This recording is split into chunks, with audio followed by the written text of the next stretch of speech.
In the Secret Service, Father Stanley Unwin, played by Stanley Unwin, lives with Mrs. Appleby, his housekeeper, and Matthew the gardener. Of course, Father Stanley Unwin is actually a Secret Service agent working for British Intelligence Service Headquarters Operation Priest, with the lovely acronym Bishop. He has a miniaturization device built into a Bible, obviously, and he goes around foiling, again, terrorist plots and saving the world and saving secret plans from those who really shouldn't have them.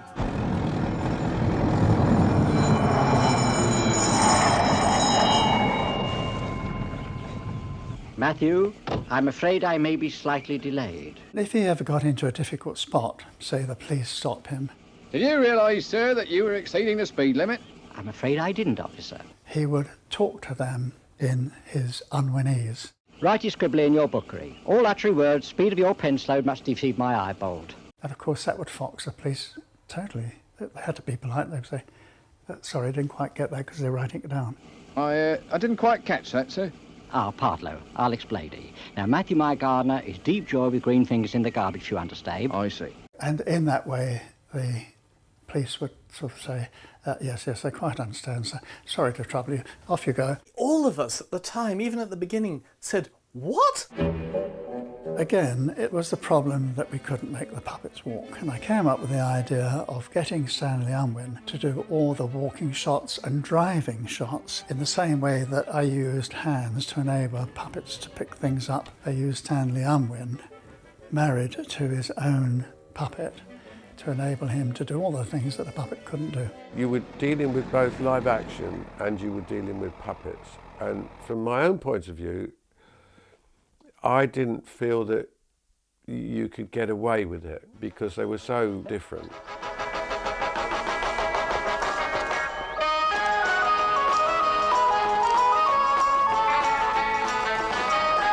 I think Joe 90 turned out very well, but I think the team themselves were beginning to get a little tired. And I think there was quite an air of almost depression in the effects studio. Sometimes I wonder if it was us at the top there losing our grip, or things not going well with us that reflected. Gerry Anderson, when I first met him, I was very taken. He was another person who was very passionate about the film industry and making films.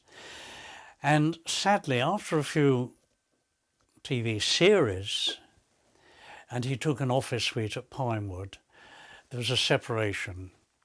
And we found ourselves very much the poor relatives over on the Slough trading estate.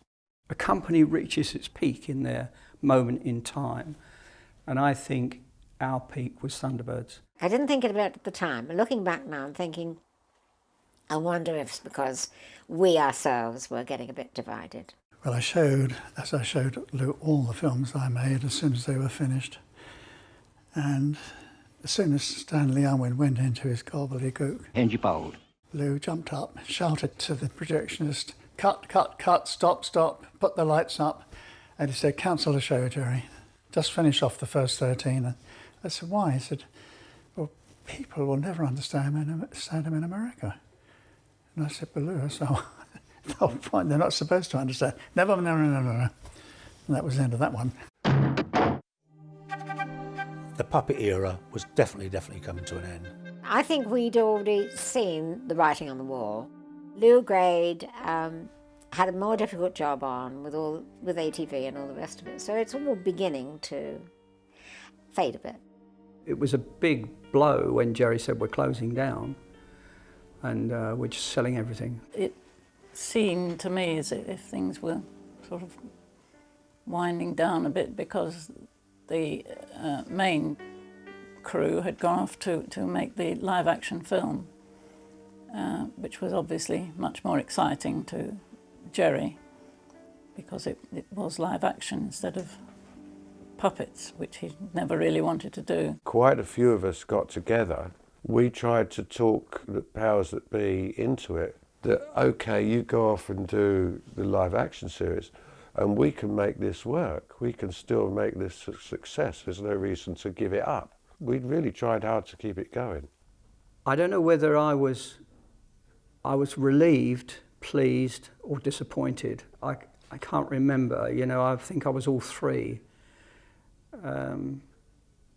Because it was 12 years.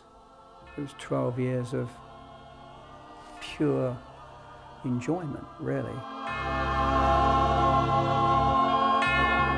You have great moments in time, and I think it was time to close the shop.